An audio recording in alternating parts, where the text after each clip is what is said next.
because there are some things about Tether USD specifically that do not pass the smell test. And they've never passed the smell test.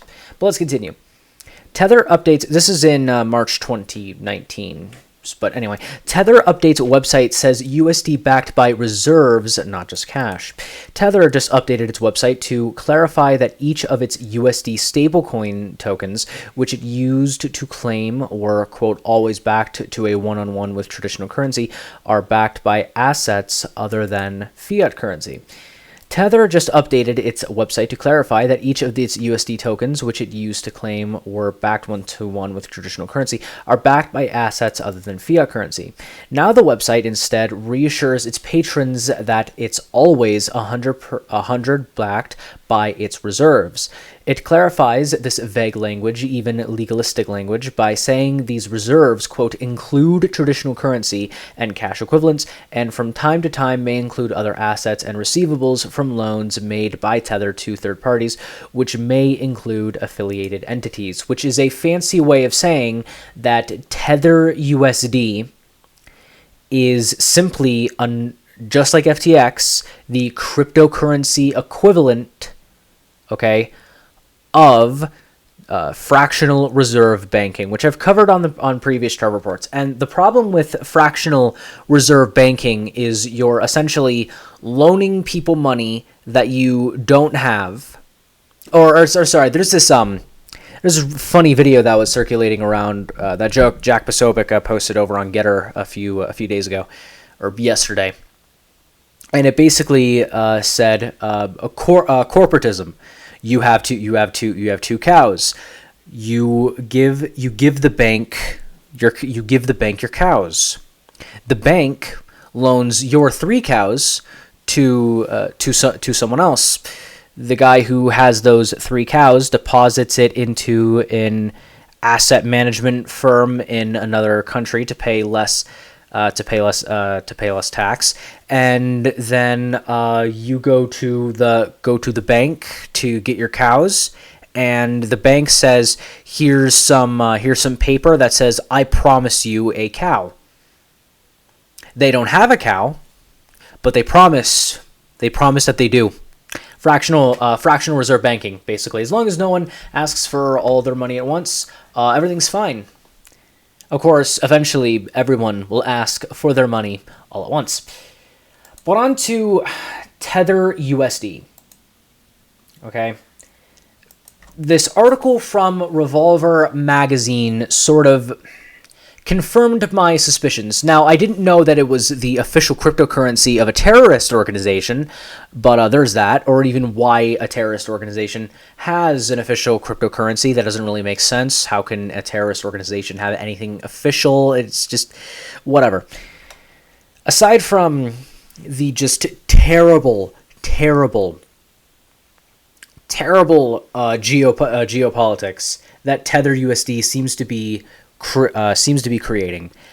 And with Tether USD and the United States and the Patriot Act and fractional reserve banking, it's using crypto to do business as usual. Fantastic. You know, crypto was supposed to be the alternative to all of this. Okay, it was supposed to be the catalyst for the end of fractional reserve banking. It was supposed to be the catalyst for just the end of this just absolute nonsense.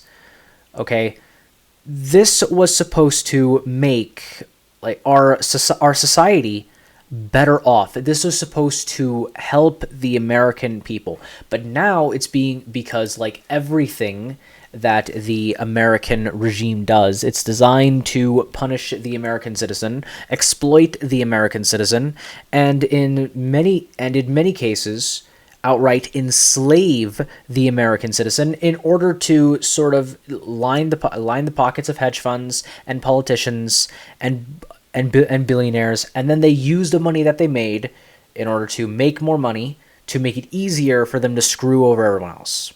Okay, crypto is supposed to be the alternative to that. Okay, it was right-wing libertarian types who created who created Bitcoin in the aftermath of Occupy Wall Street. Okay, it just saddens me because no one. Okay, they were smarter than me and they took care of their like safeguards or whatever, but just come on, you didn't expect this to happen.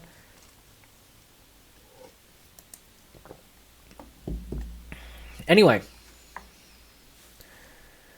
just days ago, Bloomberg estimated 30-year-old Sam Bankman-Sbf's personal wealth at an astonishing $16 billion. Now, the disgraced FTX founder is essentially bankrupt, and if there is a shred of justice in this world, shred of justice in this world, soon headed for prison. The collapse of FTX and its founder is one of the most spectacular implosions in history. There is no shortage of narratives to mine for interesting article fodder. Celebrities like Tom Brady and his now ex-wife Giselle lost millions to the scam. There is the Silicon Valley smart money that was hopelessly entranced by a wunderkind founder. SBF also used his ill-begotten liqueur to become one of the largest donors in left-wing politics for the past 4 years. There is also the FTX pet philosophy of effective altruism, the cult-like fad ideology of contemporary Silicon Valley that SBF exploited to conduct his fraud and justify taking in numerous risks. And who can forget the 28-year-old girl boss CEO Alameda Research, Caroline Ellison, who bragged that her vast financial empire only requires elementary school math to turn profits, and whose public list of turn-ons includes controlling major world governments. But last but not least, there's the group sex. And thankfully, the article brags about not including that. But anyway, I'm going to skip a couple paragraphs in this article because I want to encourage people to read the full article. Okay, but anyway, USD or USDT or Tether is what is known as a stablecoin. A stablecoin is a cryptocurrency that instead of fluctuating in value is intended to hold to a consistent price.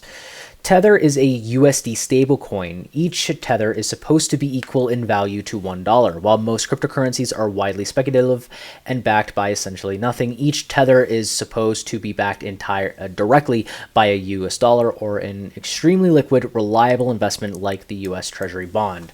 Bitcoin specifically is backed by the energy and labor that is used to mine the specific currency. Okay, that Bitcoin has a backing.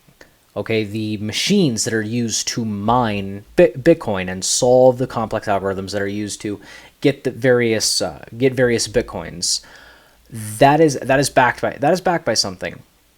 Okay, let's see, Dogecoin, not really backed by anything. Okay. Let's see. There's Shiba Inu, which I thought was going to be a crypto pump that would go to $1 right about now. Didn't happen. I was just like, all right, whatever, it's fine. And so that's where I am. That's where I am with that. But you know, there are some. It's an emerging technology. There are some good things. There are some bad things.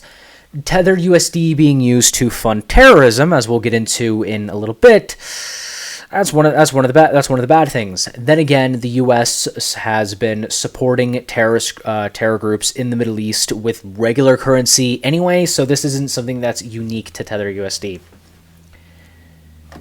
These USD stablecoins are used on cryptocurrency exchanges to conduct on the blockchain trades in lieu of using actual US dollars. Without stablecoins like Tether, the current crypto ecosystem simply would not exist.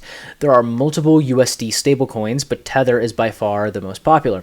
According to CoinMarketCap.com, Tether has the third highest market cap of any cryptocurrency at $66 billion, trailing only Bitcoin and Ethereum. Today, fully half of all Bitcoin trades globally are executed using Tether. Did the last sentence set off alarm bells? Let me read that last sentence. Quote, earlier this year, Protos shed light on the mystery by reporting that two companies, Alameda Research and Cumberland Global, were responsible for seeping roughly 2/3 of all Tether into the crypto ecosystem. The inner workings of Tether remain remarkably opaque. New tethers are supposed to be only minted and added to the crypto ecosystem, and when someone gives Tether limited dollars to create them, and if that's how it all worked, Tether would be fine. But there is no evidence that Tether actually works this way. We repeat, there is no proof that Tether stablecoins are backed by the store of tangible assets that is supposed to justify their value. Despite first being released 8 years ago, Tether has never been audited in any way. It was first promised an audit in 2017 to, happen eventually. How is that coming along? As the Wall Street Journal reported, quote, Tether says audit is still months away as crypto market falters. Take a moment to register that. In 2017, when Tether's total market cap was still under $1 billion, it needed a last-minute transfer of $382 million just to slide its way through a non-audit attestation of its assets. This is ominously reminiscent of the accounting trick used by borrowers to obtain their so-called liar loans to the run-up of the 2008 Supreme Mortgage crash. That 2017 attestation incidentally led to the Commodity Futures of Trading Commission to fine Tether $41 million last year. Without the company admitted any wrongdoing, Tether also paid an $18.5 million fee to the New York State to settle claims that it misrepresented its reserves. The settlement forced Tether and its associated Bitfinex exchange to cease operations in New York. Crucially, though, none of these fines have fully exposed how Tether works, forced to change its methods, or even compelled it to admit any wrongdoing. Tether essentially made a political payoff, it seems, and moved on. It's important to state that what is happening if Tether is not actually backed by the dollars that it claims it is. If Tether Limited is pumping out new tethers without actually taking an equal amount of USD, then it is essentially a private-run money printer, which the Fed is also a privately run money printer. So there's so then he gets into some stuff that I'll skip, but he goes into who run. I want to skip a little bit, because it's been 20 minutes now. I want to skip a little bit of the article to this part of the article. When his screen time shrunk, Pierce retired from acting for a real executive role, co-founding the video production startup Digital Entertainment Network. Alongside businessman Mark Collins Rector at age 17, Pierce served as its vice president, taking a base salary of $250 grand. It's where is it? What's the kid's name? There we go. Brock Pierce. And Brock Pierce went from a D-list celebrity to the CEO of the vice president of a digital entertainment network, and making a pretty hefty sum. Den became the poster child for dot-com excesses, raising more than $60 million in seed investments and plotting a $75 million IPO, which turned into a shorthand for something else when, in October of 1999, the three co-founders suddenly resigned. That month, a New Jersey man filed a lawsuit alleging Collins Rector had molested him for 3 years, beginning when he was 13 years old. The following summer, 3 former Den employees filed sexual abuse lawsuit against Pierce, Collins Rector, and their third co-founder, Chad Shackley. The plaintiffs later dropped their case against Pierce. He made a payment of $21,600 to one of their lawyers, but Shackley added to the lawyers in Shackley. But after a federal grand jury indicted Cullen's rector on criminal charges in 2000, the Den founders left the country. When Interpol arrested them in 2002, they said they had confiscated guns, matches, and child pornography from the trio's beach villa in Spain.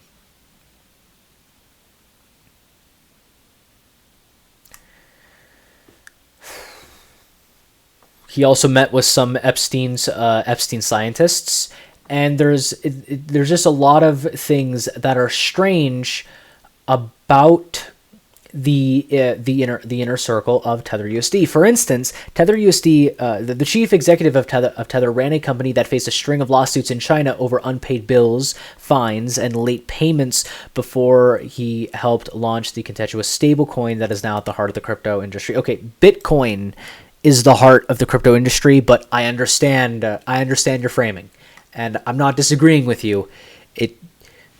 Like the people at Revolver News do great work. These are always a joy to read. So the guy who's heads Tether hardly meets with anyone, including the CFO.